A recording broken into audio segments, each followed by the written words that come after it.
Bueno, ¿qué patitos? Vamos a continuar con este libro. Vamos a echarle un vistazo más o menos la segunda parte, aunque probablemente lo vamos a tener que dividir entre hoy y mañana, la parte que nos queda. Pero bueno, vamos después de la Segunda Guerra Mundial, después del año 45, con el bloque temático número 4. Y como hemos visto, evidentemente este tipo de materiales son este del año 1997, que sería de la etapa final de mis estudios. Este sería de primero de bachillerato, sería en el Colegio Nuestra Señora de Europa, y sería una forma de echar un vistazo a cómo se ejercía la docencia sobre estas temáticas, en este caso históricas, explicando nuestro mundo, en este caso centrado en el mundo contemporáneo, en esa clasificación que sería del mundo antiguo, la Edad Media, la Edad Moderna y la Edad Contemporánea. Una Edad Contemporánea que en teoría comenzaría en 1789 y que en este libro nos hablaría precisamente de esa situación respecto de ese elemento fundacional como fue la Revolución Francesa, pero también la Revolución Industrial, y a partir de ahí siglo XIX y siglo XX. Este sería el tracto del libro. Y nos quedamos ayer viendo un poco cómo era la situación hasta empezar con el bloque temático número 4, que sería este de el mundo desde 1945. En este caso sería hasta la mitad de los años 80 y luego vendría el tracto final que sería el bloque temático número 5. Cierto es que, como comenté en su momento, había una conversación en el grupo de Telegram de la Caja de Trovadores, en el que comenté que tenía estos materiales en el trastero y pudiera ser interesante a la hora de compararlos con la forma en la que pudiera estudiarse en este momento, en 2026, en el que tal vez el tracto, los ingredientes que entren y salgan respecto de estos materiales, tal vez sea diferencial. Por lo tanto, yo expongo un poco cómo es este material y luego vosotros podéis compararlo respecto de tal vez cómo se estudiaba en épocas pretéritas, cuando yo pudiera tener 1 o 2 años a la hora de cómo lo estudiasteis vosotros, o como lo están estudiando los infantes hoy, que pudieran estar estudiando historia con los materiales que pudieran estar estudiando hoy acerca de cómo se configura esa enseñanza acerca del periodo histórico. En este caso, hasta mi juventud, conocido como periodo de historia del mundo contemporáneo. Tenemos aquí esta situación respecto de un elemento que en aquel momento era central, como era el muro de Berlín, que pasaba muy cerca de aquí, de la puerta de Brandenburgo, y que será símbolo de la Guerra Fría, porque será un lugar de choque muy visual acerca de la línea que dividía este y oeste, el mundo capitalista y el mundo comunista, pasaba por Berlín, pasaba por aquí cerca.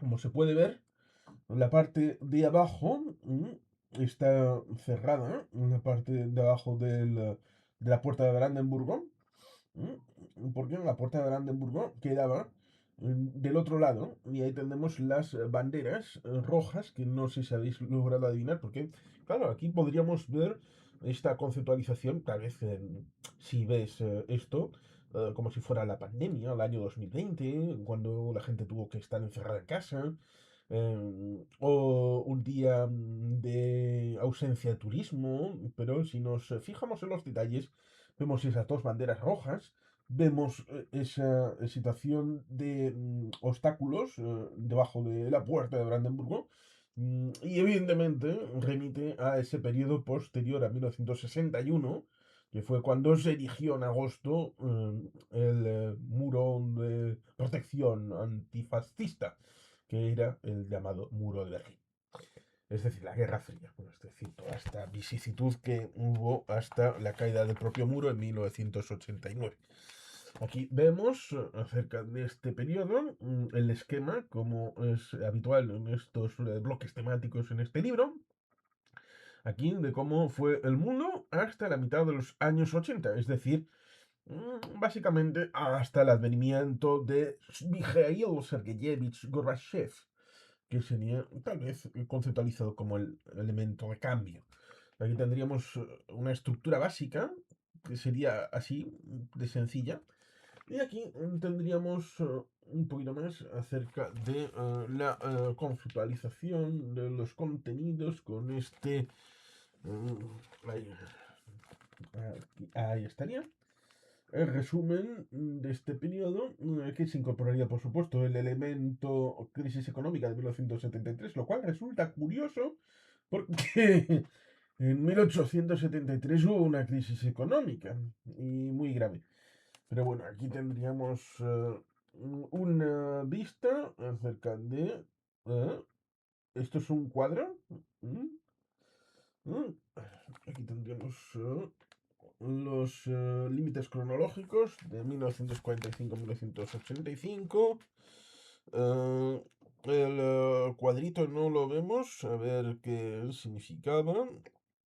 Mm, lo cual resulta ciertamente curioso que no veamos exactamente qué...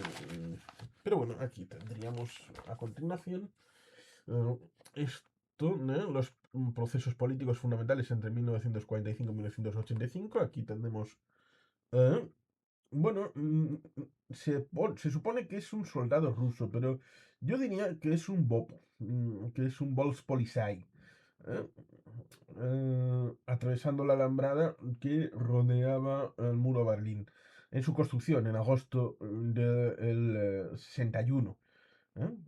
Yo diría que es eso, un alemán oriental. Por eso tiene la significación que tiene. Si fuera un ruso sería... Pero es un alemán oriental, es decir, los que huyen serían los de la propia estirpe. Bueno, para eso, finalmente, en los años 80, como vimos en otros libros, en Alemania Occidental tendrían cerca de 70 millones de habitantes y la oriental solamente tendrían 16. 16.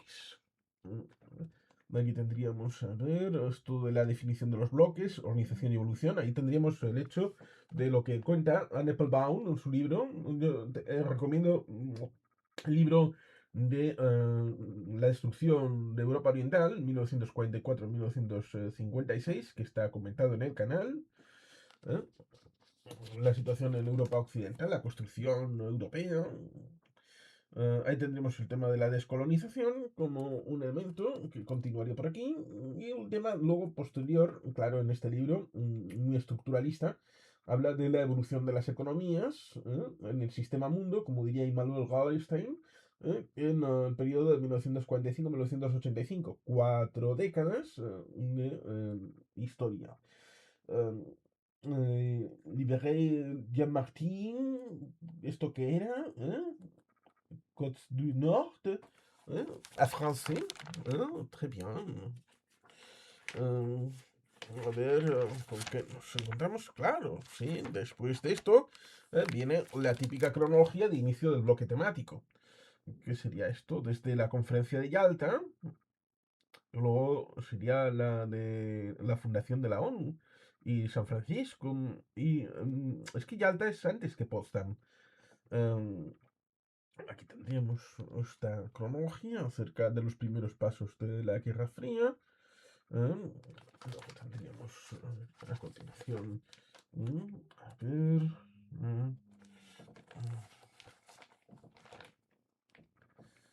ahí estaría.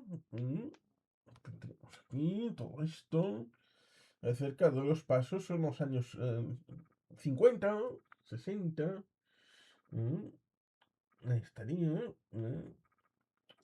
Claro, depende de los ingredientes, cómo los incorpores y cómo los relates, ahí estaría mm, no solamente la sucinta cronología, que aparentemente sería aséptica, pero también pudiera ser cuestionable el asepticismo de una cronología, toda vez que no se incorpora sino párrafos, ¿veis? ¿Veis que hay párrafos, elementos que van incorporándose?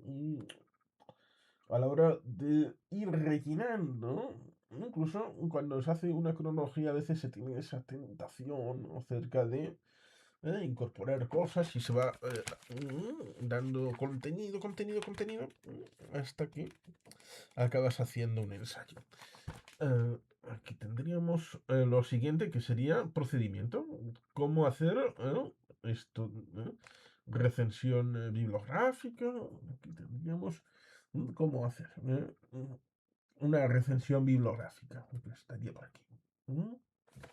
Y iríamos ya capítulo a capítulo.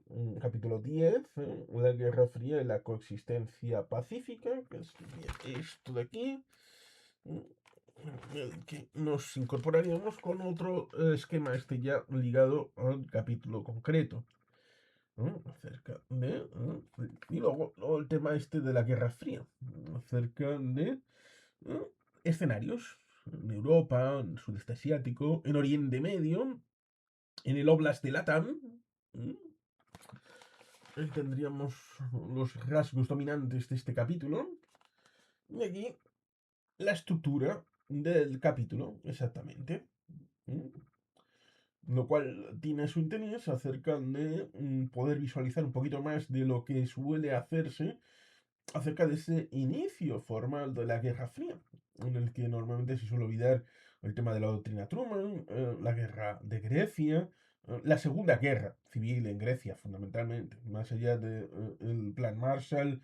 eh, mm, por eso, a veces, cuando se detalla, y algunos canales aquí en YouTube hablan de estos temas, en el resumen se omiten muchas cosas, y cuando se va en detalle, parece que se redescubren cosas que en otro tiempo pudo estar encima de la mesa. Pero bueno, a veces suele pasar estas cosas, que cuando cuentas la historia, luego se subrayan los hechos más importantes, pero al hacerlo se olvidan los elementos que pudieran ser denominados accesorios, y al hacerlo un poquito más extenso, parece que ahí va lo que no te habían contado de...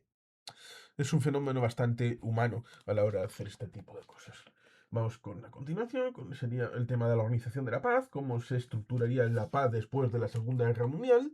Pero claro, también hay elementos que fueron por delante a la hora de cómo evolucionó la guerra y cómo se llegó a la Segunda Guerra Mundial, que coayudan a la hora de entender la organización de la paz, por lo menos por parte de alguno. Eh, la preparación de la paz durante la guerra. Ahí podríamos hablar, por ejemplo, acerca de cómo hubo la preparación de la ocupación de Alemania y Japón desde 1943. Pero ahí estaría también las conferencias de paz acerca de Casablanca, preparatoria de Teherán, luego Yalta y luego Potsdam. El tema de los grandes, la definición de los bloques al término de la guerra. Aquí tenemos el tema de la ONU, heredera de la Sociedad de Naciones, luego ha acabado repitiendo algunos de sus vicios, ¿eh? Fines y principios. En principio, la ONU funcionó. Cierto es que una señal de alarma, un warning sign, fue la muerte de Dag Hammarskjöld en 1961, en una circunstancia no aclarada, ni siquiera en el día de hoy, porque pudiera favorecer a un discurso victimista de la URSS, por ejemplo. Hay acusaciones habituales a la hora de decir que habían sido los angloamericanos, típicamente una operación de falsa bandera, ¿no? Típica. Pero bueno, todavía no ha sido aclarado en ningún momento. Aquí estábamos en 1997 con el secretario general de la ONU, Kofi Annan, después de que Boutros Ghali fuera de solamente un mandato, y antes fue Javier Pérez de Cuellar, eh, que también fue de solamente un mandato, después de Kurt Waldheim, que tuvo problemas. Luego fue presidente de Austria y se descubrió el pastel de que alguien había sido en la Segunda Guerra Mundial.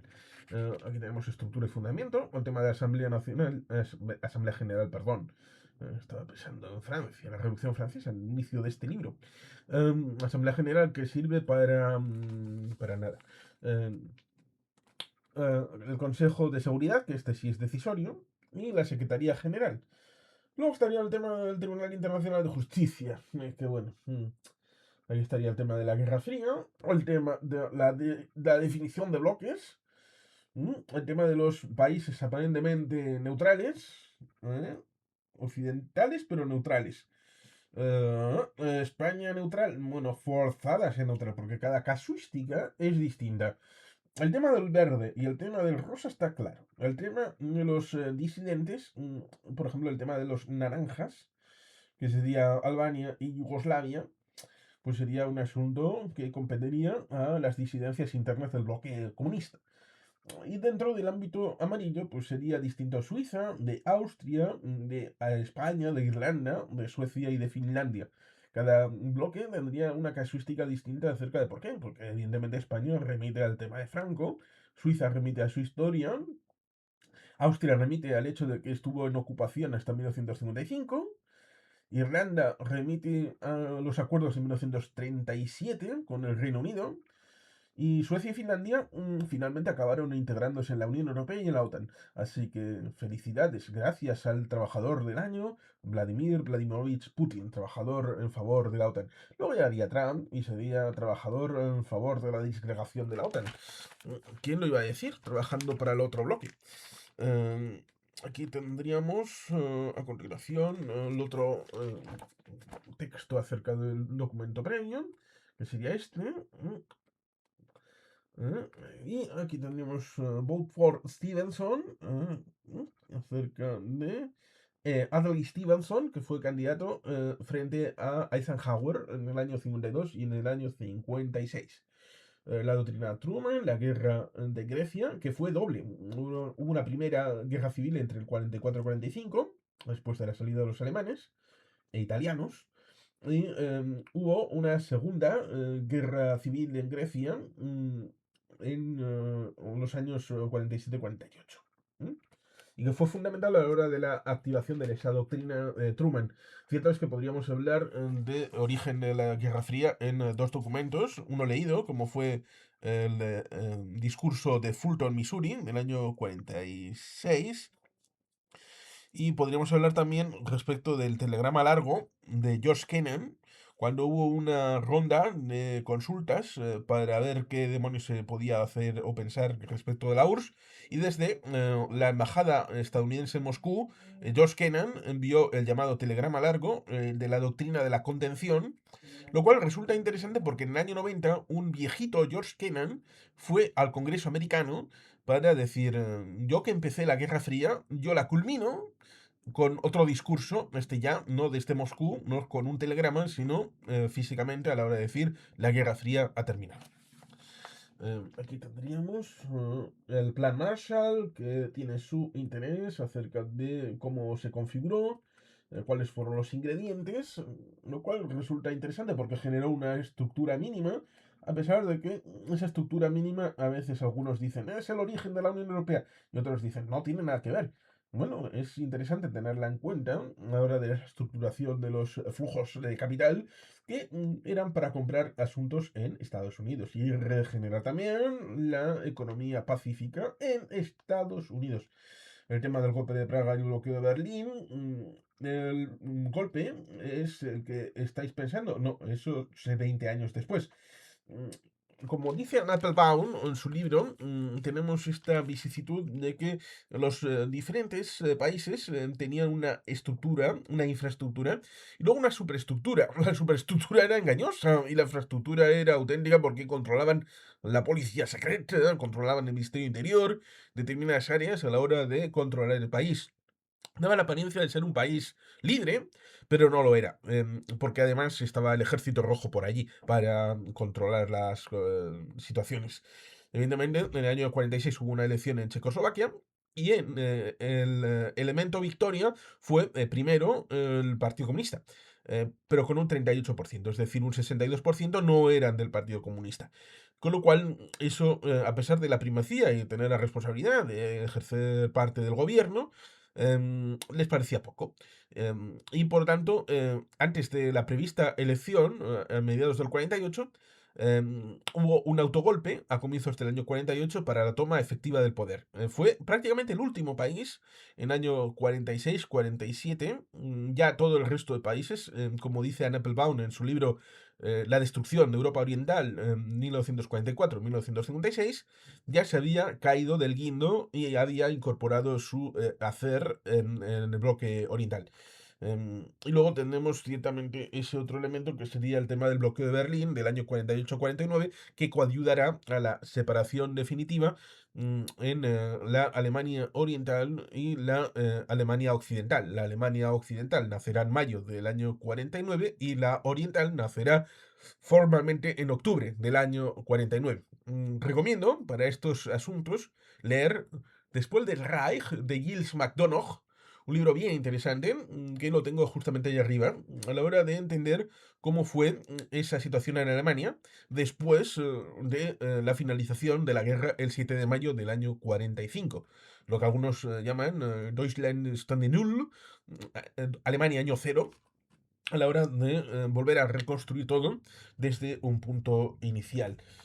Tenemos un poquito más acerca de esta situación respecto de lo de los alemanes acerca de esta situación. El Pacto de Varsovia en el año 55, que fue creado el mismo año que se produjo el pacto de respecto de Austria, de la liberación tanto de Viena como de Austria, y su obligación, debido a que en aquel momento la Unión Soviética tenía cierta prestancia a la hora de obligar, de que tenía que ser un acuerdo de neutralidad, cosa que será completamente distinta al acuerdo que tendrán 35 años después en el acuerdo 2+4 de 1990 acerca de la finalización formal de la ocupación en Berlín Occidental, y respecto de el conjunto de Alemania, en donde había todavía, a pesar de que la Alemania federal era un país libre, seguía habiendo cierta situación de padrinazgo, por decirlo diplomáticamente, acerca de Alemania Occidental respecto a los soviéticos, respecto a la Alemania Oriental.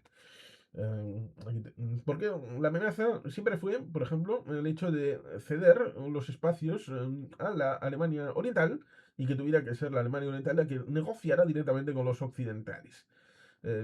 Eso parece ser que era un causus belli a la hora de que hubiera un acuerdo definitivo de paz que no había en ese momento, que fue el suscrito el 2+4 en el año 1990. Aquí tendremos el tema de la guerra de Corea. En teoría pone aquí 1950-1952. Claro, en 1952 se estancó el asunto y durante un año se fue prácticamente de manera técnica. El armisticio es de 1953.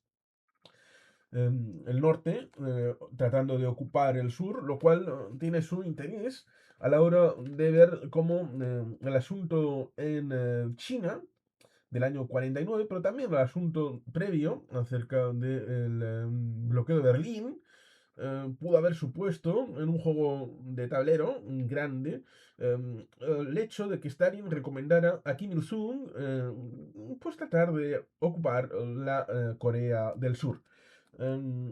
Ahí estuvo MacArthur, toda esta situación acerca de Corea.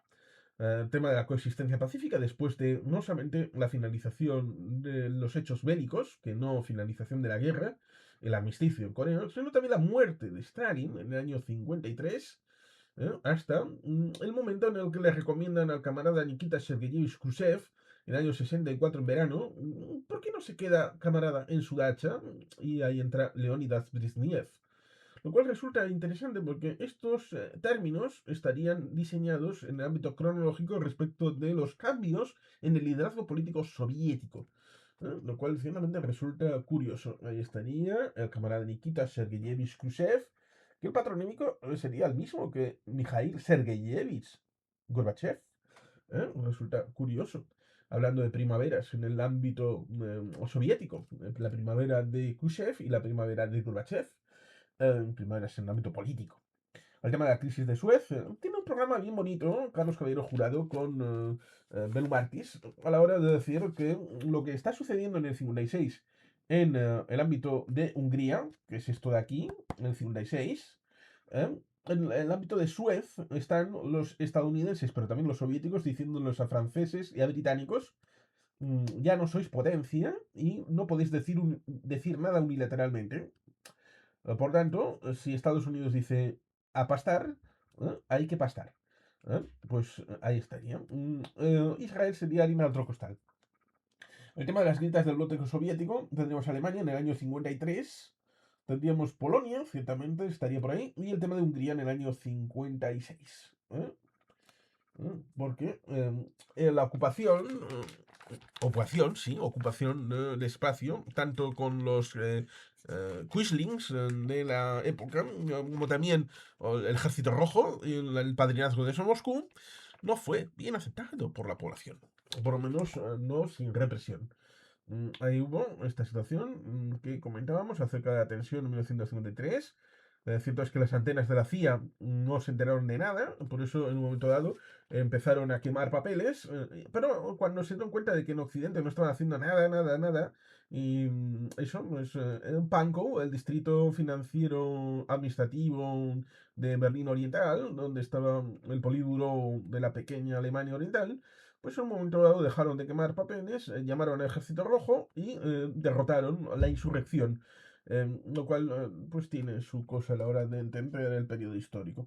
El tema de Hungría, que en el 56, pues como no hicieron nada y era fronterizo, como se verá después acerca de Austria, Austria-Hungría, con el país neutral, sí, pero occidental, pues esa situación de resolución en contra de la democracia y de la libertad en el 56 en Hungría supuso que otros que estaban un poquito más para allá, como el tema de Polonia, como el tema de Ucrania, decidieron en el año 56 los restos de insurrección que todavía había respecto de la finalización de la Segunda Guerra Mundial, pues se disolvieron. Por eso, Carlos Caballero Jurado comenta que en sus viajes, por ejemplo en Polonia, ha visto alguna placa acerca de Segunda Guerra Mundial 1939, 1953 o 1956, a la hora de la finalización con esas fuerzas insurrectas contra, en ambos lados, contra el totalitarismo de la comunista austríaco y contra el de el stalinismo. Por eso el día 23 de agosto es el Día Europeo contra ambas memorias, contra las víctimas del comunista austríaco y de Stalin. El tema de la conferencia de París, año ¿no? 59, 60, estaría respecto también. Podríamos mencionar el debate en la cocina, que sería respecto de unas ferias internacionales, que luego sería contraprestada con una visita a Estados Unidos de Nikita Sergeyevich Khrushchev, visitaría incluso un parque Disney. Aquí tendríamos el tema de la crisis de Cuba, que sería primero Bahía de Cochinos, pero luego estaría el tema de octubre, la crisis de octubre de los misiles cubanos. Cuba como crisis, que también se suele contar mal porque quien rompe lazos diplomáticos será Eisenhower, no será Kennedy, debido a unas situaciones que ocurrirán en el año 59 y en el año 60. Aquí está el camarada Fidel Castro Ruz, ahí estaría. ¿Eh? Como un elemento propio de la Guerra Fría. Pero normalmente no se suele contar el hecho de que Cuba es el mayor injerencista en el hemisferio occidental de la segunda mitad del siglo XX. Y en otros escenarios, como por ejemplo en África. Ahí tendríamos al camarada Ho Chi Minh, quien morirá en el año 69. El tema de la distensión, bueno, en teoría, entre el año 62 y el 75 sería discrepante, pero habría una especie de distensión en la Guerra Fría, por eso luego se establecerá la noción de que cuando llegue Reagan se establecerá la noción de una segunda Guerra Fría, ¿eh? Lo cual resulta curioso porque si hablamos de Primera y Segunda Guerra Fría y luego la unificamos, podríamos hablar de Primera y Segunda Guerra Mundial y luego unificarla y conceptualizarla como una misma. Tendríamos el tema de la guerra de Vietnam, antes tendríamos la presencia de los franceses con la derrota en Dien Bien Phu en el año 54, que tendrá luego sus consecuencias internas en el ámbito de Francia y en el ámbito de la propia situación en la Europa occidental, pero luego con el asunto del... oh, ¿cómo era aquel barco? Bueno, el incidente de Tonkin, no recuerdo ahora el nombre de dos barcos que fueron presuntamente atacados En el año 64 tenemos el desembarco en Da Nang, y el inicio formal de una conflagración en el caso de Vietnam, en esa guerra que algunos dicen que termina en el... Claro, el tema de la cronología es complicado porque el inicio, ¿dónde lo ponemos? Cuando se produce el desembarco en Da Nang, la situación después del segundo mandato del señor Johnson como presidente en enero del 65. Pero lo terminamos ¿dónde? En el 73 con el armisticio de París, ¿no? La paz establecida por Leduc Tho y el señor Kissinger. O en el 75, cuando el 30 de abril cae Saigón, el 30 de abril del 75. Aquí tendríamos ciertamente debate historiográfico. Intervención norteamericana, después del asunto de los franceses, el tema de la división norte y sur, derivado también de la división de Corea, que había sido también norte y sur, no como este-oeste, que sería al lado de Alemania. Aquí la situación de Afganistán, lo cual tiene su aquel, mencionarlo del 73 y no del 79, porque el golpe definitorio será del 79 y la guerra que durará 10 años, del 79 hasta el 89, con la retirada definitiva de los soviéticos. Pero resulta ciertamente curioso. Vamos poniendo escenarios: Cuba, Vietnam, Afganistán. Aquí estaría el tema de la primavera de Praga en el año 68, que también es otro escenario a la hora de ver las crisis dentro del ámbito del espacio soviético.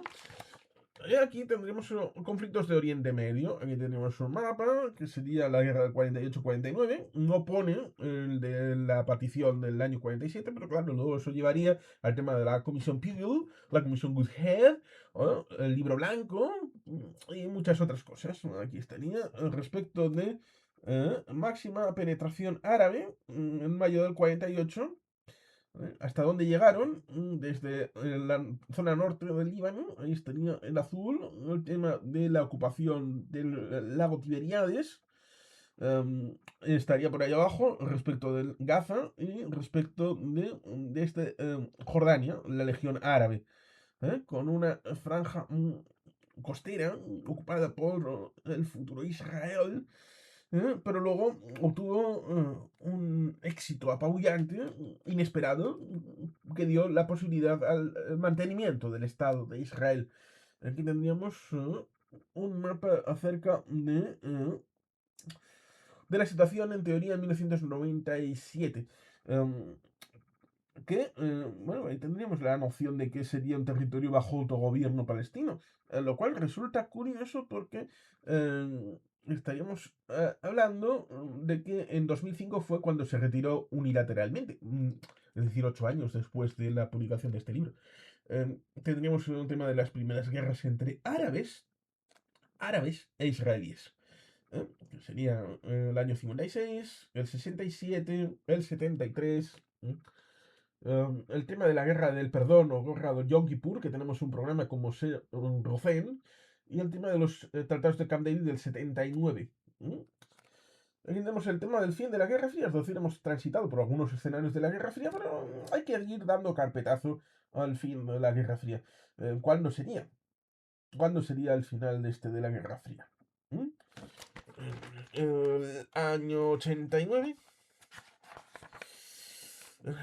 Aquí tendríamos el camarada Boutros Ghali, secretario general de la ONU, egipcio.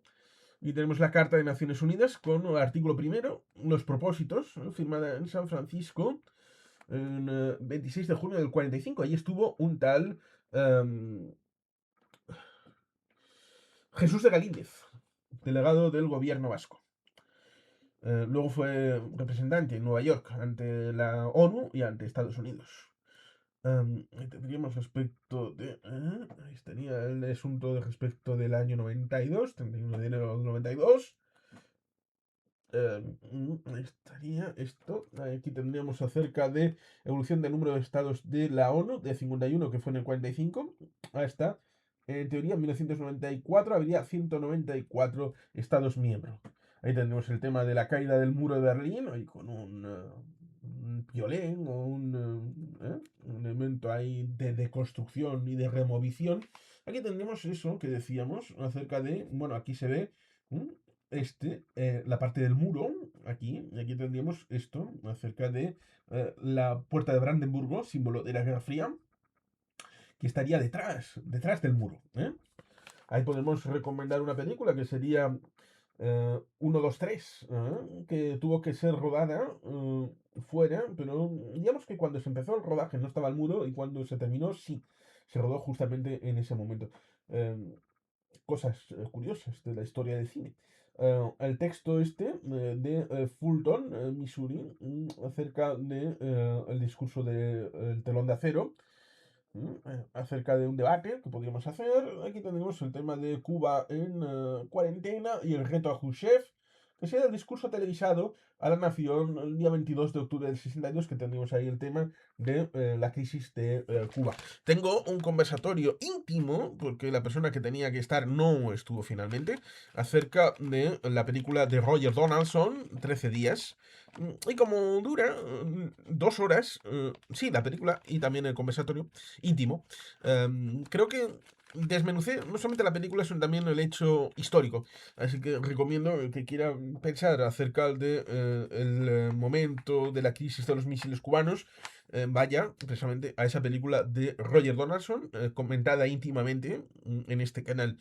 Lo digo porque aquí cuando vamos a ver esta situación acerca de la bibliografía, y acerca de la filmografía, evidentemente, debido a que fue estrenada 3 años después de la publicación de este libro, aquí no está en el listado de películas.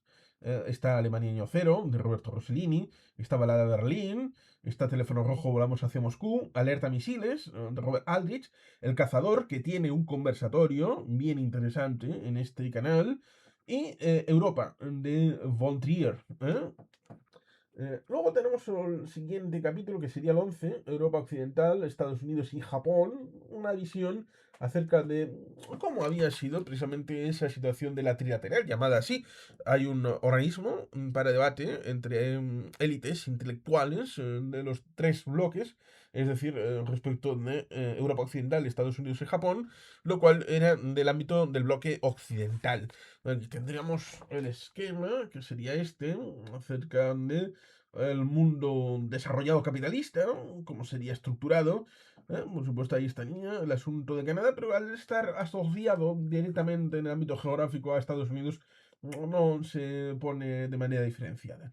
Ahí tendríamos respecto de el tema de la evolución económica, la evolución política en cada uno de los países, Estados Unidos, Gran Bretaña, Francia, la Alemania federal, acerca del plan Marshall. Aquí tenemos acerca de las causas y efectos, y el tema de los movimientos de liberación, que podrían ser bueno, pues, aportantes a la hora del debate.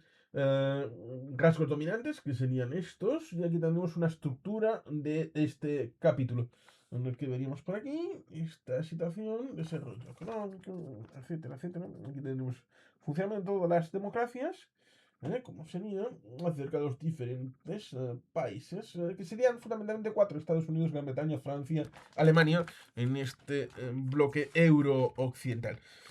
Aquí tendríamos esta situación acerca del mundo desarrollado capitalista, rasgos generales, crecimiento económico, estabilidad democrática, intervencionismo estatal en desarrollo económico, si eres liberal o no, el estado de bienestar, democracias y pactos internacionales. Ahí tendríamos Mitterrand con Chirac.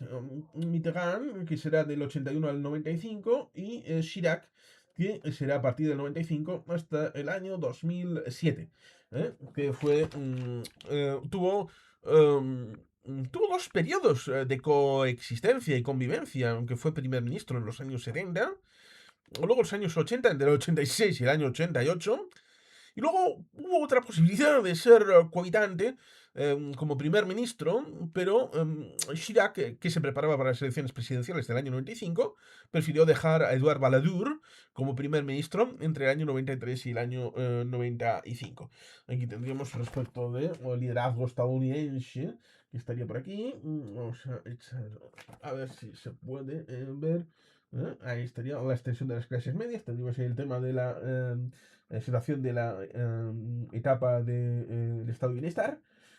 Aquí podríamos hablar de la situación del ferrocarril, los medios de comunicación, por supuesto, el ámbito transatlántico, si se hacía en barco o en avión. Podríamos hablar también de turismo, de ámbito laboral también, muchos ingredientes socioeconómicos. Liderazgo estadounidense, Europa en la paz, que estaría por aquí.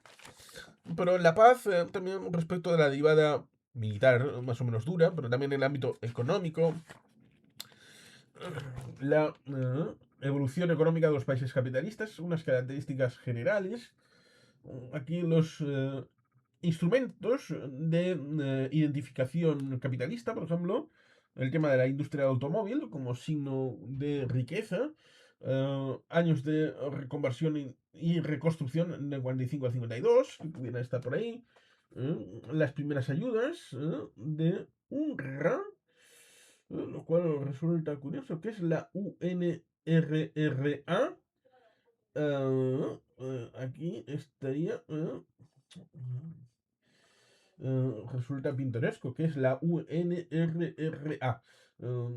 Eh, Aquí tendríamos préstamos y ayudas americanas a Europa. Aquí estaría un índice. Aquí tendríamos el despegue de Estados Unidos y el Plan Marshall, que por supuesto beneficiaba a los propios Estados Unidos. Aquí tendríamos First Cargo of Caribbean Sugar Ships under Marshall Aid. ¿Eh? Una ayuda del Plan Marshall que por supuesto era un préstamo que tenía que ser invertido en material estadounidense. Aquí tendríamos esto de oro. Y la restauración del orden económico asiático, por ejemplo, el asunto de Japón. Hirohito, que será emperador desde el 26, pasando por encima de la situación del 45 hasta su fallecimiento en el año 89. Creo que no llegó a ver la caída del muro de Berlín. Aquí tendríamos esto de Japón, la reconstrucción de Japón en su ámbito económico. Aquí tenemos el crecimiento económico sostenido en el ámbito de Japón durante 2 décadas. Aquí tendríamos caricatura que refleja los 6 primeros países que crearon el mercado común en el ámbito europeo, pero estaríamos en el ámbito de Japón con causas del crecimiento económico, que, bueno, ahí tendríamos el tema de los efectos del crecimiento económico. Aquí tendríamos tasas de crecimiento económico en los diferentes países estudiados. Aquí tendríamos la evolución económica de los países occidentales del 53 al 73. Creo que caso por caso, Estados Unidos, la política económica de los demócratas, claro, es que en el periodo tan largo de 2 décadas tendríamos primero a Eisenhower, luego tendríamos a Kennedy, luego tendríamos a Johnson, luego tendríamos a Nixon, que serían los demócratas, medidas republicanas. Aquí tendríamos Richard Nixon y Su Enlai en la visita del año 72, probablemente, a China, por parte de Nixon. Tendríamos el milagro económico japonés, pero no es tan milagro porque fue un sacrificio tremendo de una generación que quería ver responder la situación de Japón a un elemento que la sociedad actual japonesa creo que ya esa sociedad ya es muy distinta, muy diferente. Europa Occidental, aquí tendríamos, a ver si lo podemos visualizar, ¿no? A ver, ahí estaría un poquito, más o menos, acerca de ahí estaría, podríais ver. Sector crecimiento, crecimiento del producto, crecimiento del empleo y crecimiento de inversión, que lo veríamos ahí acerca de los diferentes países. Y aquí, en principio, hablaría de Europa Occidental. A ver qué nos vemos por aquí. Acerca de esto. Y desarrollo económico y cambio social, bienestar social, transformaciones sociales, la población, que sería esto esto de aquí. Cierto es que, como veis, hay elementos que están aquí. Por ejemplo, el informe Beveridge, que es importante cuando los socialdemócratas, es decir, laboristas, entren al poder en el año 45, a la hora de el nuevo modelo económico, a la hora de la socialización de los sistemas y la nacionalización de los elementos económicos del país. Y también será importante el informe Beveridge, de Lord Beveridge, a la hora del estado de bienestar en el ámbito británico, de los 30 gloriosos, del 45 al 75. Gastos sociales, aquí tendríamos acerca de lo que podremos visualizar. eh, a ver si lo podemos ver. eh, aquí estaría. Clases medias, sociedad de consumo. Aquí estaría mejora del nivel de consumo. Bueno, pues aquí estaría. ¿Qué sería esto? Alguno podría pensar, son viviendas. Son viviendas porque es una zona de terraza. Otros podrían pensar, son granjas, esos son jaulas para pollos. Daría para debate. A que ver, sí. Quedaría para debate. ¿Son jaulas de pollos o son terrazas de viviendas? Aquí tendríamos acerca de protesta en el mundo del bienestar. Alguno, bueno, vemos el tema de la lucha negra por los derechos civiles en Estados Unidos, que tendrá paralelo en el ámbito del norte de Irlanda con los movimientos civiles también a la hora de el apartheid contra los católicos en el ámbito político. El pacifismo de Martin Luther King, cuyo amigo, pues uno de sus amigos más importantes era un rabino. Pero respecto a la protesta en el mundo del bienestar, en un momento dado tuve en VHS unos documentales y hablaban respecto de la protesta de mayo del 68 en el ámbito de París, era porque los estudiantes fundamentalmente se aburrían. Em, Cierto es que en la protesta de mayo del 68, el coadyuvante fundamental para la insurrección de los estudiantes fue la no posibilidad de entrada en las casas de estudiantes femeninas por parte de los hombres. ¿Estoy equivocado? Casuísticas así a veces acaban coayudando como eclosionantes de cosas un poquito más evolucionadas. ¿Fue así de pedestre el inicio de la chispa de lo que se llamó el Mayo francés? Yo diría que sí. Lo mismo que en el ámbito alemán, nos encontraremos con que un agente de la Stasi infiltrado en la policía occidental con el asesinato de una persona en el momento de la visita del Shah de Persia acabó generando la Baader-Meinhof, la Rote-Armee-Fraktion. Cosas que pasan. Movimiento negro radical, ahí tendríamos el manifiesto de Porturón, los Weathermen como coayudantes del espacio-tiempo. Cierto es, en el ámbito del movimiento negro radical estaríamos hablando de las Panteras Negras. También aquí habla de Malcolm X, pero la rebelión estudiantil también aplicó al ámbito de Berkeley en Estados Unidos. Aquí tenemos el tema de la rebelión estudiantil, de la revuelta a la revolución, lo cual resulta curioso porque algunos dirán, ¿veis? Los intelectuales también se revolucionan en China. La revolución cultural. Eh, no, la revolución cultural no es sino el intento de Mao Zedong de intentar recuperar el poder político. Aquí tenemos el tema del feminismo, la nueva ola de movimientos sociales que será del año 68, con el tema feminista, ecologista, eh, ecologista, pacifista, feminista. Había cuatro grandes movimientos sociales que se regeneraron con nuevas olas en el año 68. ¿Cuál será el cuarto? Aquí tendríamos acerca de cómo fue ese feminismo del año 68 en adelante.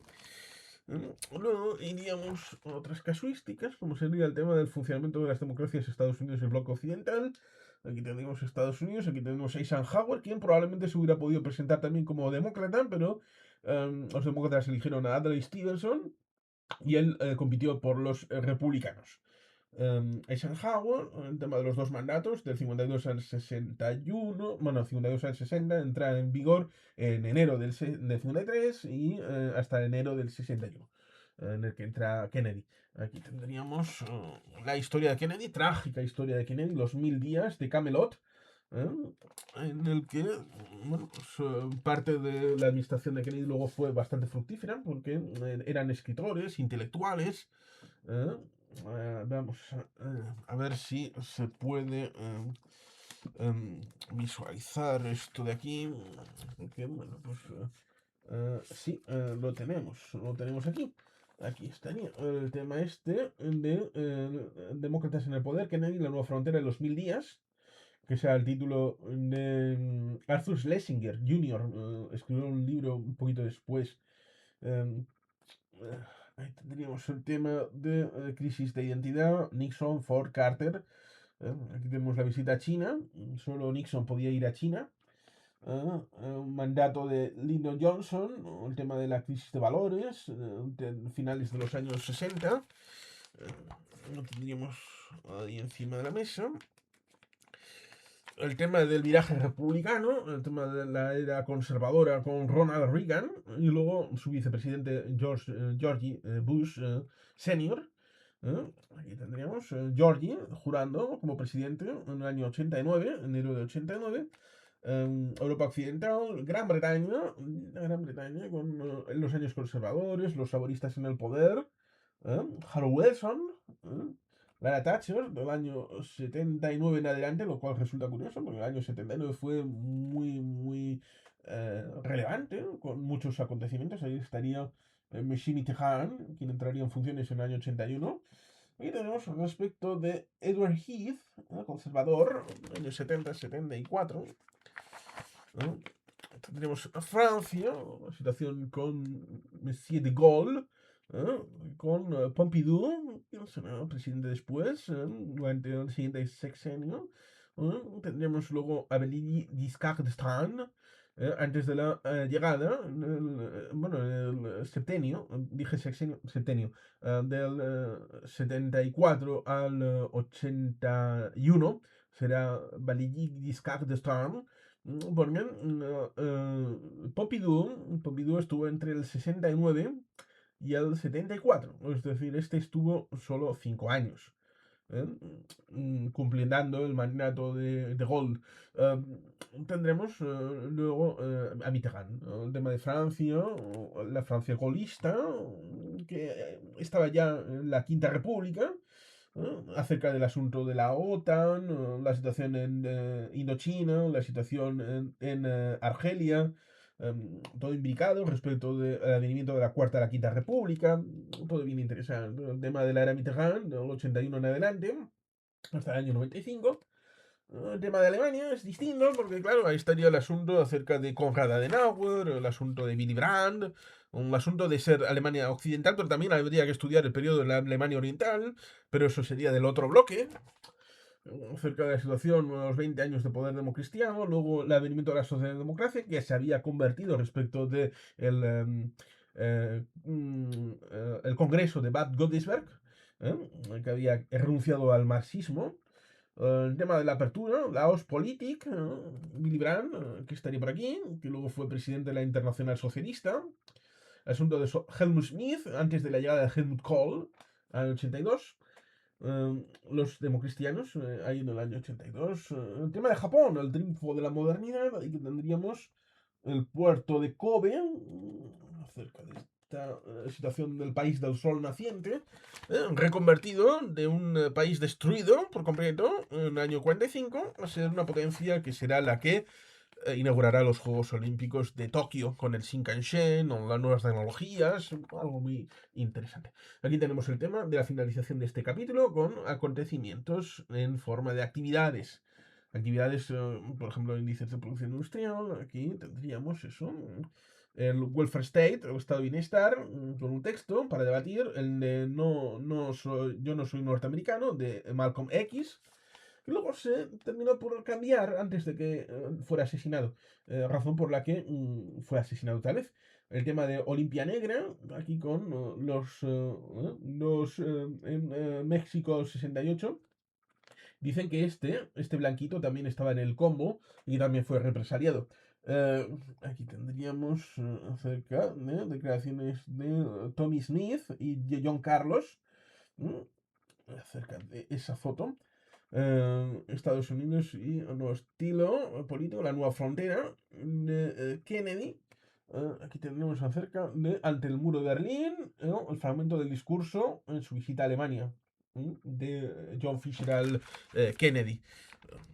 Aquí tendríamos el tema de la bibliografía y algunas películas. Bienvenido Mr. Marshall, una España que no tuvo el plan Marshall, la Dolce Vita de Fellini, Adivina quién viene esta noche, una película magnífica a la hora de la distribución racial en Estados Unidos, muy reveladora. Eh, Había que hacerla en el 67, hacerla más tarde era muy facilongo, pero hacerla con Stanley Kramer en el año 67 es algo tremendamente positivo. Para que lo digan, ¿no? El graduado de Mike Nichols acerca de la sociedad, bueno, el personaje de... em, ¿Cómo este? Mm, eh, ay, Ponlo en los comentarios. Todos los hombres del presidente, que por supuesto Alan J. Pakula en 1976, tenemos conversatorio. Milú en mayo, están todos bien, tomates verdes fritos y Malcolm X, del señor Lee, protagonizado por Denzel Washington. Una película larga, de 3 horas, quiero recordar. Tenemos el siguiente capítulo, que sería ¿cómo es el otro bloque? La URSS y los estados de Europa Oriental. ¿eh? Hay una película de Cantinflas que habla un poquito de esto. No sé si aparece en la filmografía, que era El señor embajador o algo parecido. Normalmente se suele poner el discurso final de Cantinflas ante la reunión, lo cual es la síntesis de la película. Eh, pero habla eso, de los bloques. URSS, estados de Europa Oriental. Aquí tenemos la recomendación, ciertamente, de Anne Applebaum, el libro de la destrucción de Europa Oriental, 1944-1956. Aquí tendríamos acerca de crisis del dominio soviético, los diferentes elementos internos acerca de la estructura. Y luego el fin del dominio soviético, que aquí lo ponen en el 85, pero sería efectivo en el año 69, 89, 90, 91. Rasgos dominantes, a ver si lo podemos visualizar. Aquí tendríamos todos los rasgos dominantes del capítulo. Y tendríamos el tema de la estructura del capítulo. Cómo estaría puesto. Vamos a ver. Aquí tendríamos esto de la Unión Soviética potencia mundial, que sería junto a Estados Unidos la potencia mundial. El auténtico ganador de la Segunda Guerra Mundial sería... ¿quién? Estados Unidos, la Unión Soviética, sería debatible. Los perdedores podemos incorporar también a Francia y Reino Unido y a Italia, a pesar de que no perdieron tanto. En el ámbito eurooccidental, me refiero, pensando en el punto de vista de los que coayudan al escenario europeo. La formación de Europa del Este, aquí tendremos respecto de la Deutsche Demokratische Republik, el tema de Polonia, Checoslovaquia, Hungría, Rumanía, Bulgaria, el tema de los díscolos de Yugoslavia y de Albania, que estarían por ahí, el Pacto de Varsovia, aquí tendremos acerca de una guerra como había sido, de costosa. Aquí tendríamos acerca de la evolución interna de la Unión Soviética, la posguerra, los últimos años de Stalin, el camarada Stalin haciendo sus cosas. Patrice Lumumba, un año 61, en el ámbito del antiguo Congo Kinshasa, de la evolución posterior de una academia que estaba en Moscú fue redominada como la Patrice Lumumba, para la gente que venía a estudiar de los países subdesarrollados, africanos, oprimidos por los europeos. Aquí tenemos el tema de la Unión Soviética, después de Stalin, en el año 53 al 64, la lucha por el poder. Hay una película, La muerte de Stalin, que tiene una caja de trovadores y también tiene un vídeo en este canal, que es una síntesis, yo creo que perfecta, acerca de esa lucha por el poder después de la muerte de Stalin. El tema de las reformas de Nikita Sergeyevich Khrushchev, que estaría. El tema de Beria, acerca de cómo fue quitado de en medio. El tema de la era Brezhnev, del 64 al 82, el estancamiento y una laguna que se queda en el mismo sitio acaba oliendo, ¿verdad? El funcionamiento de las instituciones, el tema de la corrupción, aquí está el camarada Leónidas. El auge de los nacionalismos. Ah, cachilemochilos otra vez los nacionalismos dentro del ámbito de la cárcel de pueblos que fue la Unión Soviética. Ahí tenemos a Leónidas con Henry, tío Henry, en la cumbre de Helsinki del 75, la cumbre de la CSCE, la Conferencia de Seguridad, que luego se convirtió en la OSCE. El acuerdo de Helsinki, las capitulaciones finales de Helsinki, son un documento bastante importante. Hay quien dice que la incorporación de los derechos humanos en el año 75 fue importante a la hora de cómo en los años 80 se sucedieron las cosas en la Unión Soviética. Aquí tendríamos el tema de los antecedentes de la perestroika en el 82-85. Ahí tendríamos a Gromyko. Antes tendremos a Andropov y Gromyko. Después de Brezhnev. Tenemos el tema de la estructura socioeconómica de la Unión Soviética, el tema de la política económica de Stalin y de los resultados. Y tendríamos el tema este del cohete espacial lanzado en el 61, pero ahí tendríamos también el regreso tenebroso con Bondarenko. ¿Quién fue Bondarenko? Aquí tenemos un libro comentado, parte novela, que sería El cosmonauta. Remito a ese vídeo. Las relaciones económicas de la etapa de Khrushchev hasta el 64. Tendríamos luego el tema de la economía soviética hasta la perestroika, la etapa de Leónidas, y también de Andropov y Chernienko. Y luego las nuevas orientaciones económicas. Sería una especie de NEP de Lenin, lo que propondría el camarada Mikhail Sergeyevich Gorbachev. Tenemos algún que otro vídeo hablando de estas cosas. Y la sociedad soviética de los años 60 en adelante. Aquí tendríamos una central hidroeléctrica en Uzbekistán. Luego tendríamos un poquito más de esta situación antes de entrar en la evolución política de la Europa Oriental, la instauración del sistema socialista en los diferentes países en esta primera etapa, hasta el 49, que lo veremos por aquí, el tema de los medios de control soviético efectivos sobre el territorio, acerca de lo económico, de lo militar, el tema de la disidencia de Yugoslavia con el camarada Tito, y tenemos el tema del Cominform reconstituido, que tenía su sede en Belgrado, pero luego Belgrado hizo cosas. Aquí tenemos el tema del Kame Comecon, que fue una estructura completamente feudal. ¿eh? Y tendríamos la consolidación del sistema soviético en Europa Oriental, del 49 al 53. Los intentos de reforma del 53 al 68 tendremos entre la muerte de Stalin, el tema de Berlín Oriental en el 53 propiamente dicho, en el año 56 el tema de Hungría y en el 68 los acontecimientos de Checoslovaquia. Y tendríamos el tema de la Revolución Húngara del 56, que tiene su interés. Tendremos el tema de cambio y represión en Hungría. Y tendremos el camarada Imre Nagy. Luego tendríamos el ejemplo polaco acerca de esa situación en el 53, el año 56 y el año 68 en paralelo con cada una de las otras. Es decir, 53 Berlín Oriental también en Polonia, 56 en Hungría también en Polonia, 68 en Checoslovaquia también en Polonia. Y luego estará propiamente del 79-81 en adelante el tema del Solidarnosc. El caso de Alemania Oriental, con la implicancia de, vale, no viven los alemanes orientales como los camaradas de Alemania Occidental, pero es que los camaradas de los otros países de Europa Oriental se quejaban porque no vivían tan bien en el bloque oriental como vivían los alemanes orientales. Era la niña mimada para el... Claro, es esa situación de diglosia en el que por un lado los alemanes orientales no miraban hacia atrás, no miraban hacia Moscú, no digo hacia Moscú en el ámbito político, digo el trayecto que hay hasta Moscú con los países que estaban tanto fuera de la Unión Soviética como dentro de la Unión Soviética, fuera de la Federación Rusa, y que todos vivían peor que la situación, salvo la nomenclatura, sí, salvo la nomenclatura, pero el pueblo vivía peor en todos esos países que eran el glacis de seguridad interno y externo de la Unión Soviética.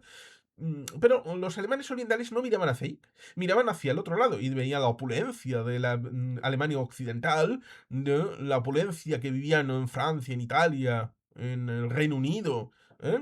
En la Europa occidental, y decían, nosotros queremos de eso, nosotros queremos vivir como esos de allí. Por eso el muro de interceptación antifascista, lo cual resulta curioso porque mi wallpaper, es decir, mi imagen de fondo en el ordenador, es una imagen del muro de Berlín pasando por la puerta de Brandenburgo. ¿eh? Aquí tendríamos el tema de la primavera de Praga, explicado, el restablecimiento de la doctrina de soberanía limitada de Brezhnev, ¿no? Porque, no, esto, Khrushchev, que fue demasiado blandito. Derechos humanos, libertad de expresión, ¿no?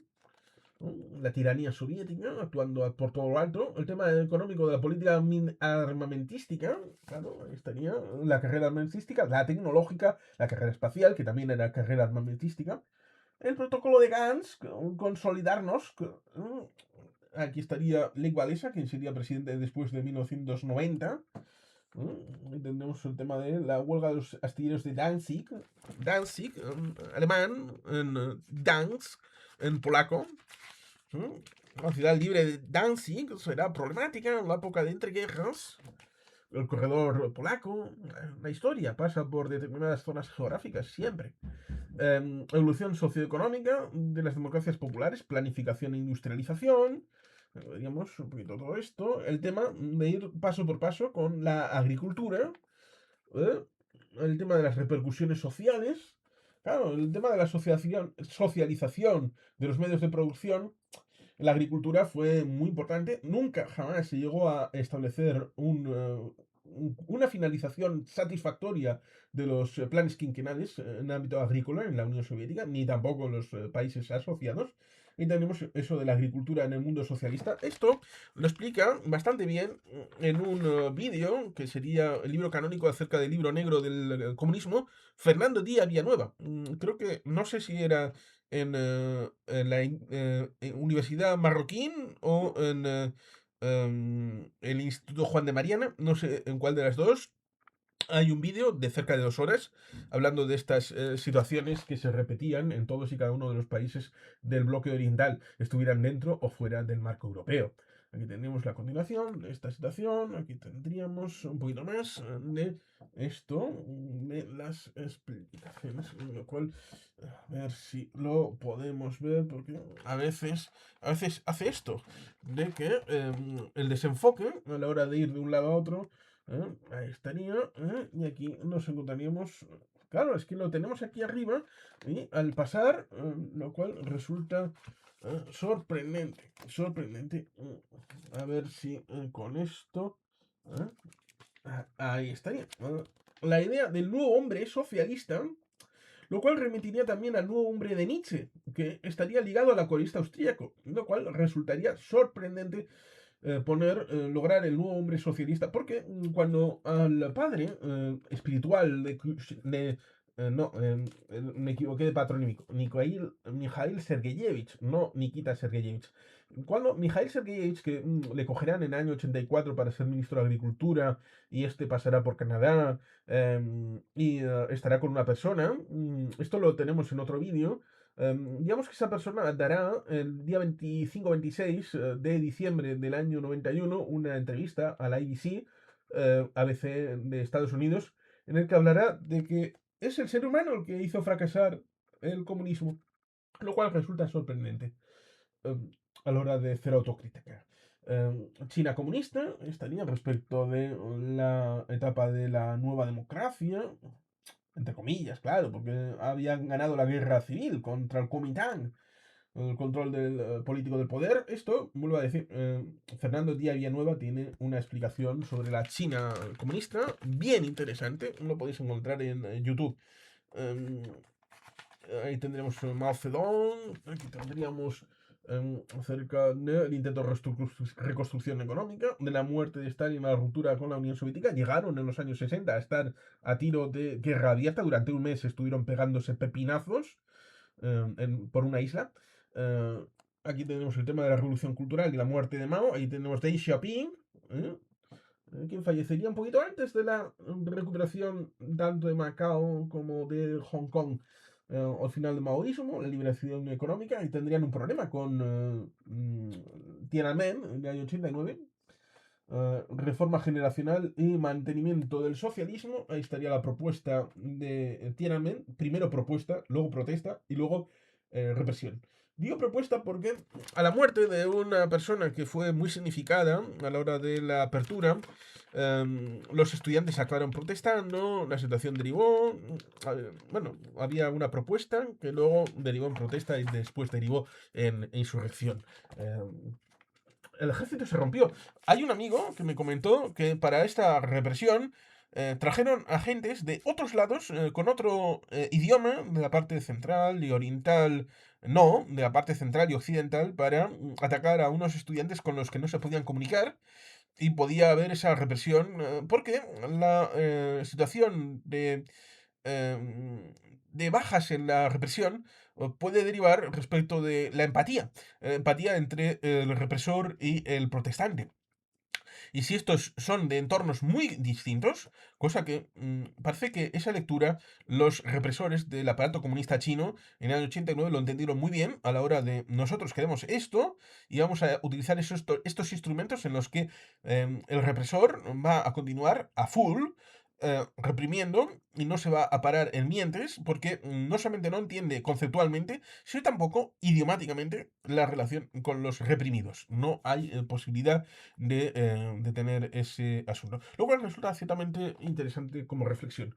Aquí tendríamos acerca de las actividades de este final de capítulo, acerca donde comenta las siguientes tablas del ámbito oriental. Aquí tendríamos de padre a bandido, acerca de Khrushchev, acerca de Stalin, en el informe secreto del 25 de febrero del 56, en el 20 Congreso del Partido Comunista, del PQS, el tema del Estado Brezhnev. Aquí tendríamos también esto, acerca de la evolución de afiliación de los partidos comunistas en Europa Oriental. Antes de la guerra, por supuesto, esto es interesante, claro, porque vemos antes de la guerra, luego en el 45 y luego en el 47, como de antes de la guerra al 47, como ahí va, hemos descubierto que somos comunistas hasta toda la vida. ¿eh? ¿Cuántos de los que estaban en el 47, cuántos de estos estaban en partidos que hasta el 45 eran amigos del acuarista austríaco? ¿Eh? Podemos especular. Ahí tenemos un poquito más acerca de esto, del 68, la invasión, el tema del Pacto de Varsovia, haciendo sus cosas, programa de acción de renovación socialista, aprobado el 68 por el Comité Central del Partido Comunista de Checoslovaquia. ¿Cuáles serán las propuestas de la primavera de Praga y cómo fue reprimida? Aquí tenemos los datos siguientes de la República Popular China, presupuesto gubernamental. ¿Hasta qué punto son aceptables estos datos? Creíbles, digo. Mao Zedong, 60 puntos en el 58. El tema de la propaganda en China, como dice Fernando Villanueva, fue un asunto muy trabajado y desde el primer día. Aquí tendríamos esto que a continuación nos encontramos con bibliografía y esto de la filmografía, el tema de la confesión de Costa Gabras, que es un cine bastante combativo, La Casa Rusia de Shepishi. Tenemos aquí comentado en un vídeo el libro y tenemos comentada la película. Tenemos dos vídeos distintos. Em, y cuando he visto ambos, bueno, ahí tenéis, no voy a decir nada. El Círculo del Poder de Konchalovsky, Quemado por el Sol de Mikhailov del 94, Vivir, Ikiru, no, esta es la de Zhang Yimou. Ikiru sería de Akira Kurosawa y remitiría a Japón. Esta, Vivir, tiene el mismo nombre, pero remitiría a este autor chino, Zhang Yimou. L'América, 1964, y luego Antes de la lluvia. Este es una película que me marcó en su momento, año 95, pero la vi a través del programa de Félix Linares en NTV. Tiene un vídeo, creo que fue uno de los primeros vídeos del canal en este formato de decir cosas después de 2020 en adelante. Y luego vamos al tema de la descolonización, que sería un asunto que sería importante después de la Segunda Guerra Mundial. Hubo ya sus coqueteos acerca de la situación después de la Primera Guerra Mundial, pero no se coayudó, porque a fin de cuentas, en teoría, Francia y Reino Unido fueron de los ganadores explícitos de la Primera Guerra Mundial, pero en la Segunda Guerra Mundial, a pesar de que están técnicamente entre los ganadores, la Francia de Gaulle y el Reino Unido, en teoría, están entre los ganadores, entre los tres grandes, en Yalta y Potsdam. Francia y el Reino Unido están entre los perdedores de la Segunda Guerra Mundial. Esto remito a Carlos Caballero Jurado y lo explica en la tesis él, y él la explica y la comenta. Eh, Aquí tendríamos el esquema acerca de la descolonización, no ya en LATAM, porque eso ya estaba en teoría descolonizado, pero el esquema LATAM daría la noción acerca de la recolonización a través de la CIA y los desestabilizadores, porque no se puede hablar de descolonización y recolonización en el ámbito asiático y en el ámbito africano. Descolonización por parte de franceses y británicos y de algún otro más, y de recolonización por parte de los soviéticos y estadounidenses. Es una tesis atrevida, pero igual algún día se abre camino, como dice Ian Malcolm acerca de la vida en Parque Jurásico. Aquí tendríamos el tema de los rasgos dominantes y aquí tendríamos abajo el esquema acerca de este capítulo. Lo tendríamos por ahí. Aquí tendríamos el tema de la descolonización, habitualmente unido al tema de la conferencia de Bandung. Sobre la conferencia de Bandung tenemos un vídeo específico en este canal. Aquí tendríamos el tema de la descolonización, cómo se situó ¿eh? Acerca de lo que era la conferencia de Bandung o los no alineados, que tienen su miga. Los factores que provocaron la descolonización, el tema del crecimiento demográfico, transformaciones económicas, cambios culturales y educativos, a la hora de la visión que pudieran tener del mundo desde esos países y la visión que tenían de las potencias coloniales, los factores externos, la crítica intelectual, el tema del impacto de las dos guerras mundiales, las dos. ¿eh? Si podéis, mirad que cómo y quién llamaban a los papalagi. Papalagi. Creo que lo mostré en un vídeo en algún momento. Un cómic, una comiquita acerca de los papalagi. Acción de la iglesia. Aquí tendríamos a Juan XXIII, el Papa Bueno, llamado así. Un nuevo Pablo VI, que será el que sucederá. Y tendríamos la situación del Concilio Vaticano II, que fue a caballo entre uno y otro. Tendríamos el cambio de opinión internacional de imperialismo a la descolonización, fundamentalmente incorporada por Estados Unidos y la Unión Soviética. Antes incluso de ser la Unión Soviética, el discurso sobre las nacionalidades en 1917-18 por parte de Lenin. Luego tenemos los 14 puntos de Woodrow Wilson. ¿eh? Y luego la Segunda Guerra Mundial, pues a través de la ONU. El tema del impulso de la descolonización, precisamente, el tema de la ONU, que está ahí por aquí, el tema de la conferencia de Bandung, la descolonización y el no alineamiento, la idea de no estamos alineados ni con unos ni con nosotros, ni con la Unión Soviética ni con Estados Unidos, ni capitalistas ni comunistas, nosotros somos otra cosa. Aquí tenemos acerca de lo del colonialismo y el descolonialismo, lo cual pues tiene su aquel a la hora de, en teoría, puede verse globalmente, pero cada caso es cada caso. Descolonización desde la ONU, aquí tenemos el tema de modelos de emancipación. Claro, es distinto si miramos, por ejemplo, el norte de África.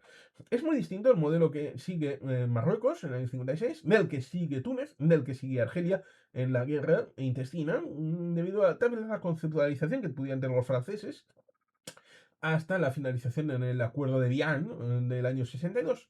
Y estamos hablando de tres países que están cerca, como para hablar de todos los demás que pudieron tener una situación de pasar de ser parte de una metrópoli europea a ser otra cosa distinta. Aquí tenemos el tema de la derrota franco-holandesa en el sudeste asiático. Abrió paso a la intervención norteamericana. ¿Franco-holandesa? Ah, sí, francesa en Vietnam, neerlandesa en Indonesia. Aquí tenemos, claro, cada caso es cada caso. La situación en Filipinas es distinta de la de Malasia, la de Malasia es distinta de la de Camboya, distinta de la de Vietnam, distinta de la de Indonesia, distinta de la del Raj británico en el 47, que derivará en Pakistán occidental y oriental, la situación en el 71 con Pakistán oriental, la situación con Birmania, con el padre de Aung Suu Kyi, que será padre de la patria, pero luego pasarán cosas. La situación con Mossadegh en Irán, en Persia, en los años 50, Operación Ajax, pero también derivado de lo que Rubén Villamor habla del país con mayor pérdida humana en la Primera Guerra Mundial, como será, curiosamente, Persia, las consecuencias del Imperio Otomano. Aquí tendremos un mapa de descolonización en Asia, así en genérico.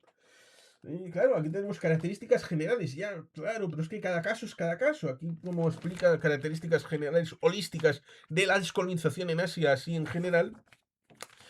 Eh, Aquí tenemos a Nehru de la India, acerca del asunto de la India, la primera independencia del año 47. Que estaría acerca de. También estaría Ali Jinnah, que será el creador de Pakistán, el país de los puros. Aquí tendríamos esto de la independencia y la solución que remitirá a 21-23 la guerra entre Turquía y Grecia. Lo cual resulta curioso, porque el elemento de la disgregación, la separación de ambos países tendrá problemas, porque aquí se ve la resolución final. Cachemira será problemático. Algunos elementos dentro de la propia India, en la parte central, por aquí, los elementos disgregadores que habían fomentado los británicos serán problemáticos, que estarán aquí también, pero que será distinto del tema de Cachemira. La línea, que sí, aquí estaría la línea Durand, ¿eh? Que tiene un programa a finales del siglo XIX, la creación de esta línea, pero también esta línea, que pudiéramos llamar la línea Mumbaten, que será el último virrey de la India, una semana antes de hacerla efectiva, no era público, no era dominio público. Por eso, los momentos en la película Gandhi que se ve acerca de el inicio de esa situación de guerra del 47, con flujos migratorios de un lado a otro, porque la frontera pasó por encima de comunidades. Incluso de ciudades que el Punjab, la ciudad, el Punjab está mayoritariamente en la zona de la India, pero la capital estaba, Lahore, está del lado de Pakistán. Lo cual ciertamente es disfuncional. Luego la cosa ha ido derivando de aquella manera. Al final se han convertido las dos en potencias nucleares. Aquí tenemos el tema africano, descolonización africana, la situación de la zona francesa, británica, los portugueses, la revolución de los claveles del 74. Em, claro, son situaciones difíciles de amalgamar en una sola comprensión. Peculiaridades de la descolonización africana: impulso inicial externo y la rapidez descolonizadora. Fue descorazonadoramente rápida, fue disfuncionalmente rápida, podría haberse hecho de manera distinta. El tema de los periodos, acerca de esta situación. Um, Aquí el tema de Argelia, que es muy gravoso a la hora de la historia francesa, muy doloroso el episodio de la guerra. Pero aquí tendríamos la continuación respecto del tema de Argelia y el camino hacia la independencia. Como comentó en su momento Carlos Caballero Jurado, hay un elemento con Argelia bastante interesante, porque son tres guerras en la misma. Es una especie de trifásico o de tres en uno. Sería una guerra entre argelinos, porque habría unos argelinos que estarían a favor de la independencia, pero habría argelinos propiamente dichos a favor de la presencia de Francia y que se creyeron el cuentico de ser una provincia de Francia. Es decir, París se divide por el Sena, Francia se divide por el Mediterráneo. Es decir, al norte hay Francia y al sur hay Francia. Al norte está la situación metropolitana, pero también está Argelia como parte integrante, a diferencia de Túnez, a diferencia de Marruecos. Hay una lucha entre los franceses, porque comunistas, gentes de izquierda, colaboraron activamente en pasar documentos, en pasar material bélico, en informar acerca de la situación de sus compatriotas franceses y también de los no franceses respecto del Frente de Liberación argelino. Y, por supuesto, está la situación de guerra entre franceses y argelinos, pero sin poner el foco respecto de los adláteres de la guerra entre franceses y la guerra entre argelinos, no se podrá entender bien en global la guerra de Argelia. Y hay que entenderla globalmente, en su complejidad. Aquí viene también la situación en América, las dictaduras y democracias. acerca de la situación, lo cual también suele ser objeto de disfunción porque, por ejemplo, yendo a Wikipedia, la biografía de Salvador Allende en el 67 habla de una reunión en La Habana sobre una organización que se llamaba la OLAS. La OLAS. Podéis buscarlo. ¿Qué es la OLAS? Reunión La Habana, 1967. Tiene una entrada, el tema de la OLAS, en Wikipedia, mientras siga existiendo. Creo que nadie la va a borrar, espero. Tema de rasgos estructurales que tendríamos acerca de sociedad iberoamericana y sus contrastes. ¿eh? Tendríamos la influencia, claro, de la guerra. En principio, intentos industrializadores antes de la Segunda Guerra Mundial. La Guerra Mundial también tuvo influencia en el Oblast de Latam. De la Alianza para el Progreso a la actualidad, claro, la Alianza para el Progreso fue el fallido programa de Kennedy, claro, fue en el 62, pero la desaparición física de Kennedy en el 63 hizo inviable el programa, porque estaba ligado a la figura de Kennedy. ¿Cómo hubiera sido el Oblast de Latam si hubiera llegado a sus últimos términos la Alianza para el Progreso? Es una pregunta, porque la Alianza para el Progreso es una especie de émulo del Plan Marshall, pero para el Oblast de Latam. Aspectos políticos, el tema de los populismos, que pudieran ser de derecha plus plus o de izquierda plus plus, y los dos son la misma miasma. De la Revolución Mexicana al getulismo, Getulio Vargas, y el peronismo, Juan Domingo Perón, ¿no? Y tendríamos el tema de Brasil y Argentina como países importantes. Estaría el tema de México también como un país grande, enorme. Otras formas de populismo. Aquí encontraríamos a Salvador Allende, del 70 al 73 presidente de Chile. Y tendríamos a continuación aquí a Ernesto Guevara de la Serna, argentino, cubano. El tema de la OLAS le afectará de lleno, a la hora de la OLAS. El tema de la experiencia de la Revolución Cubana. Aquí tendríamos un cartel revolucionario. Aquí tenemos las dictaduras militares. Aquí tendremos a Alfredo Stroessner en Paraguay. Pero no solo, habrá otros dictadores. Y tendremos el tema de las democracias, cómo funcionaron. Venezuela, Colombia, Costa Rica, con las democracias. Después de la caída de Marcos Pérez Jiménez en el 58, será Venezuela con la parte democrática de la Cuarta República y el acuerdo de punto fijo en la Constitución de 1961. Tenemos tratado el tema venezolano en el canal un poquito. Aquí tenemos a Violeta Chamorro, presidenta de Nicaragua del 90 en adelante. Tenemos un conversatorio reciente acerca de Nicaragua. Y aquí tenemos el tema de las actividades. Actividades aquí acerca de declaración sobre los problemas de los pueblos dependientes realizada en la conferencia de Bandung. Y tendríamos esto. Aquí tenemos el tema del plan de acción de plena aplicación de declaración sobre concesión de independencia a países y pueblos coloniales, que continuará aquí. Resolución de la Asamblea General de Naciones Unidas. ¿eh? Hoy en día se sale, resolución de la Asamblea General, me paso el orto con el papel que está impreso. Pero entonces, la Asamblea era importante, la Asamblea de países del mundo, el Parlamento del mundo. Diremos un poquito más acerca de esto, de la conferencia de Bandung, los países no alineados. Ahí tenemos a Evita Perón, ahí va. ¿Eh?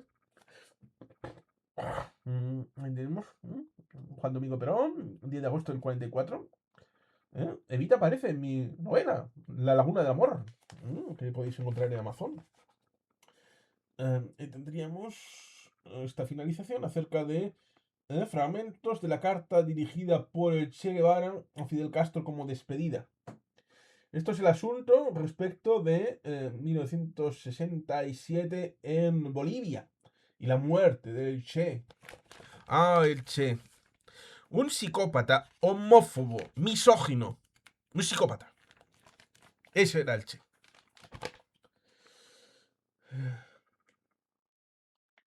Diarios de motocicleta le blanquea. Pero hay que verla. Hay que verla. Diarios de motocicleta. Para valorar las cosas hay que saber de ellas. Biblioteca. Aquí tendríamos una bibliografía. Una serie de libros. Y aquí tenemos alguna filmografía. Los olvidados de Buñuel. Que grande Buñuel. Antonio das Mortes. India, Calcuta, Ciudad Cruel, Roberto Rossellini. Bataglia di Argel, Giulio Pontecorvo, una película manipuladora por parte de un comunista como Giulio Pontecorvo. Una película muy interesante de ver, pero propaganda, pura y dura propaganda. Estado de sitio de Costa Gabras del 72. Luego nos encontraremos con otro estado de sitio que tiene conversatorio con Mariano de Miguel, pero corresponde a otro periodo histórico.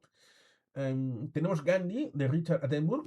La vimos en el colegio, pero la vimos porque yo llevé mi VHS para poder verla. Un lugar en el mundo de Aristarain e Indochina. Una película también interesante. El amigo americano con Michael Caine también tiene su interés. A la hora de ver un poquito la descolonización. Sí, podríamos mencionar El Cazador, pero tiene que ver con la guerra de Vietnam. El amigo americano, con Brendan Fraser y Michael Caine, tiene que ver, como con Indochina, esta película, tiene más que ver con el proceso político de la descolonización y el tema de la sociedad y la aproximación más sociopolítica que no el ámbito bélico. A pesar de que tiene consecuencias bélicas, por supuesto, esa aproximación sociopolítica. Y bueno, vamos a dejarlo por aquí. Mañana concluiremos con lo que nos queda con estas siguientes páginas hasta finalizar el libro. Así que sin más, queridos patitos, es que ricasco, agur berobat, Betty Gelpian.